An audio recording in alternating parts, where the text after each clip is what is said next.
Good afternoon, everyone. This is Robert with another 50 Years of Chess. I have a game that I played just an hour or so ago against a young Indian gentleman, Rudrasch Rajput, rated 1798 on chess.com. I don't know anything about him at all, other than that he's an Indian player. Now, the game, I was playing white, and this is really interesting, this game. I want you to see it. I began with d4, d5, e4. This is a gambit. D takes c, knight c3, attacking the pawn, and he defends it with the bishop. Often the knight comes out on f6 first, and then the bishop. So what we have basically is a reversed England gambit. But it's better with white playing this way round with the extra move. So queen e2, knight f6, and here we have it. Now normally queen b5 is played here, threatening to win the bishop, so it goes back. But first of all, I decided I was going to play it this way with bishop b5, and then after the knight comes off, I can regain the pawn. I've won many games playing it the other way, but on this occasion I wanted to experiment a little and see what happens. So I want to see what the reply to this would be, and he played knight on b to d7. So this is interesting. I'm now playing knight takes, and if he goes pawn takes, I can just take my pawn back with a decent game. But if he plays knight takes, as I believe he will, then I can play castle first to protect that pawn. And now I'm threatening queen b5. He played queen d7. Now that tells me he doesn't need that queen to put his bishop on the g4 square, but he does need his queen there if he's going to castle. So he's given me some indications of what he's planning to do. So what I did was I played f3, which is the black Redeemer gambit line. He took and I took. And now things are pretty good. I'm a pawn down still, but if you look at his position, he's 2 tempi behind. He hasn't moved his e-pawn, and he hasn't got his black square bishop out there.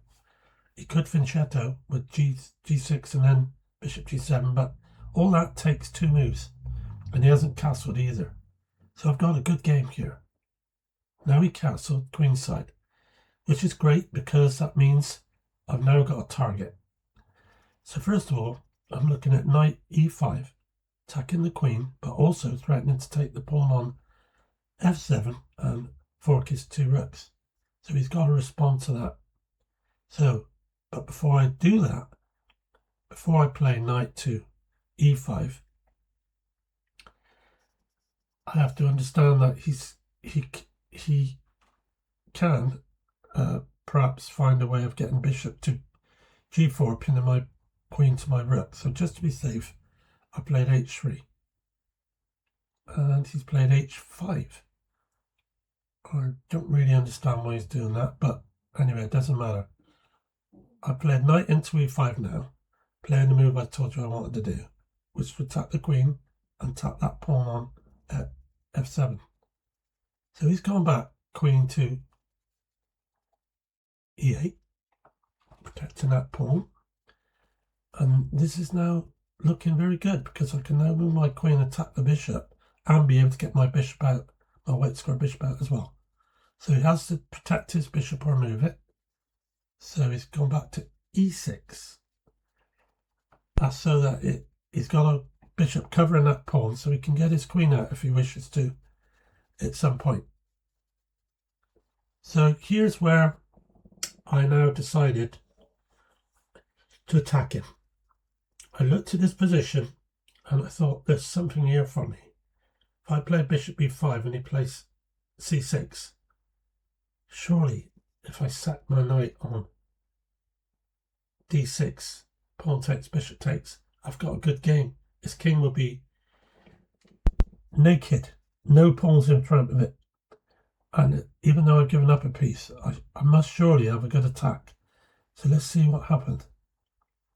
He played c6, just as I said, just as I expected him to play. And then I took that pawn. Now, I always put my games on Chess Coach on chess.com. You're allowed one game for free so that he will analyse it with you. When I say he, is a chess bot with a human voice. And I was given a brilliance for this game after, which shows you that I was successful with my attack. But let's see how it was done. Knight takes pawn, pawn takes, and then bishop takes, like I said. King is wide open now, open for attack. I really love these positions. So he brought the knight back to d7. He could have gone bishop back, which I think was the better choice, but I'm not sure it would help anyway. So then I played bishop check, king to b8, and now I could play bishop a6, threatening checkmate. And he's got to give material back to stop that. But I went a8 instead with my bishop, still threatening checkmate on b7. And my Indian friend played knight c5 to stop the queen b7 checkmate. So he's had to give up the knight, first of all, to stop it. Rook takes rook won't help him. So what he's done now is gone rook to d7. He's hoping that after rook takes rook, queen takes rook, he's got that covered and he's better. But I played c6. This was the move that I saw would win me the game, for sure. I knew now this game was going to be won. He has to do something, and I believe he's going to play rook to f7. I felt quite sure that it was the move for him to play. So, because I've got the dangerous f7 move otherwise. So, he's gone rook f7 to try, again, to try and stop the mate. And then I came with knight b5, tucking that rook. And he knows he's got to give it up, because if he doesn't, he's lost.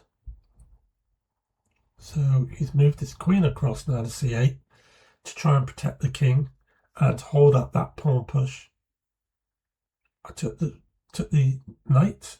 He's taking it with the king. I thought he might take it with the queen, but I guess he thought I would come in somehow and get him. So he's gone but took the king. Felt sure that was the right move. So I've played bishop now, attacking the queen. And this is getting really scary for black. He cannot go to b8 because I can check him on f4. And he has to move his king to b6. And then I just got queen takes queen anyway. So he's played queen across to e8. He analysed and worked out that what I could do. And he's trying to do all he can to save himself. So he's gone queen back to d8. And now I checked him. And he came out to b6, which I knew he would do. So I played queen b4, check. He can only go back. It's all forced. He can only go back to f7. And I should be playing now a queen a5, which I did, forcing him to go back to b8. And why I didn't play queen e5 checkmate, I don't know. But it didn't matter. I got him anyway, and it just took a bit longer, that's all. So I played now rook to d8, which means he's got to give up his queen, and it's checkmate. or we can go back with the bishop to c8, which is what he did. And then I took the queen anyway, and he can't. His bishop's pinned. He's going to lose that next with a mate. So he should resign, but he's played a6 to try and have one more escape square. So I just took the bishop. He went to a7, and then I checkmated him on a8.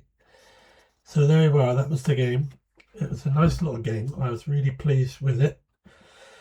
Every now and again, you get the opportunity to create in chess, be creative, not just mechanical, following the moves, which are the best moves for to this, to that, and whatever.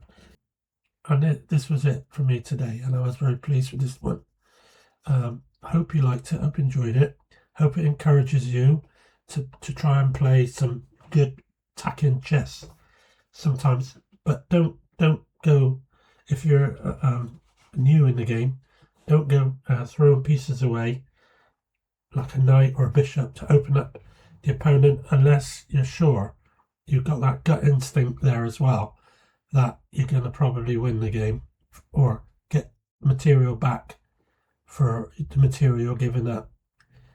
But it is interesting, it's great to watch, and I thank you, and I'll see you again very soon. Take care, everyone.